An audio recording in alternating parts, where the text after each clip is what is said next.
All India ಮಜ್ಲಿಸೆ ಇತ್ತೆಹಾದುಲ್ Muslimeen ಪಕ್ಷದ ಬೆಂಬಲದಿಂದ ತೆಲಂಗಾಣದ ಕರೀಂನಗರದ ಮೇಯರ್ಗಿರಿಯನ್ನ BJP ದಕ್ಕಿಸಿಕೊಂಡಿದೆ. AIMIM ಪಕ್ಷವು ಅಸಾದುದ್ದೀನ್ ಓವೈಸಿಯವರ ಪಕ್ಷ. ಬಿಜೆಪಿ ಪಕ್ಷವನ್ನು ಟೀಕಿಸುವ ಇವರ ಪ್ರಾಮಾಣಿಕತೆ ಬಗೆಗೆ ಅನುಮಾನವಿತ್ತು. 2-3 ಬಾರಿ ಅದು ಕಾಕತಾಳೀಯವು ಎಂಬಂತೆ ಬಿಜೆಪಿ ಪರ ನಿಂತದ್ದು ಕಂಡುಬಂದಿದೆ. ಅದೀಗ ಮತ್ತೊಮ್ಮೆ ಸಾಬೀತಾಗಿದೆ. ಕರೀಂನಗರ ಮಹಾನಗರ ಪಾಲಿಕೆಯಲ್ಲಿ ಅತಿದೊಡ್ಡ ಪಕ್ಷವಾಗಿ ಬಿಜೆಪಿ ಗೆದ್ದಿತ್ತು.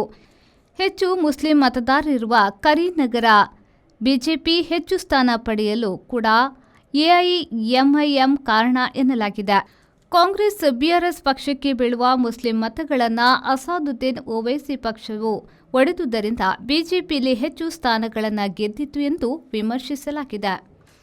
ಈಗ ಅದೇ ಎಐಎಂಐಎಂ ಪಕ್ಷದ ಬೆಂಬಲದಿಂದ ಬಿಜೆಪಿಯ ಕೊಲಗಾನೆ ಶ್ರೀನಿವಾಸ್ ಮೇಯರ್ ಹಾಗೂ ಸುನಿಲ್ ರಾವ್ ಕ್ರಮವಾಗಿ ಮೇಯರ್, ಉಪಮೇಯರ್ ಆದರು. 9 ಮಹಾನಗರ ಪಾಲಿಕೆಗಳಲ್ಲಿ 5ರಲ್ಲಿ ಕಾಂಗ್ರೆಸ್ ಬಹುಮತ ಪಡೆದಿತ್ತು. 4 ಅತಂತ್ರವಾಗಿತ್ತು. 3 ಅತಂತ್ರದ ಕಡೆ ಬಿಜೆಪಿಯವರು ಮೇಯರ್ ಆದರೆಂಬುದು ರಾಜಕೀಯದಲ್ಲಿ ಯಾರು ಯಾರೊಂದಿಗೆ ಎಂಬ ಒಗ್ಗಟ್ಟನ್ನು ಗಟ್ಟಿ ಮಾಡಿದೆ. ನಿಜಾಮಾಬಾದ್ ಇದಕ್ಕೆ ಉಲ್ಟಾಯಿತು. 17 ಕಾಂಗ್ರೆಸ್ ಹಾಗೂ 14 ಕೌನ್ಸಿಲರ್ಗಳ ಎಐಎಂಐಎಂ ಮೇಯರ್ ಮತ್ತು ಉಪಮೇಯರ್ ಪಟ್ಟ ಪಡೆದವು. ಒಬ್ಬ ಬಿಆರ್ಎಸ್ ಸದಸ್ಯರು ಇದ್ರು. ಅತಿದೊಡ್ಡ ಪಕ್ಷವಾಗಿ 27 ಕಡೆ ಗೆದ್ದಿದ್ದ ಬಿಜೆಪಿ ಟುಸ್ ಆಯಿತು.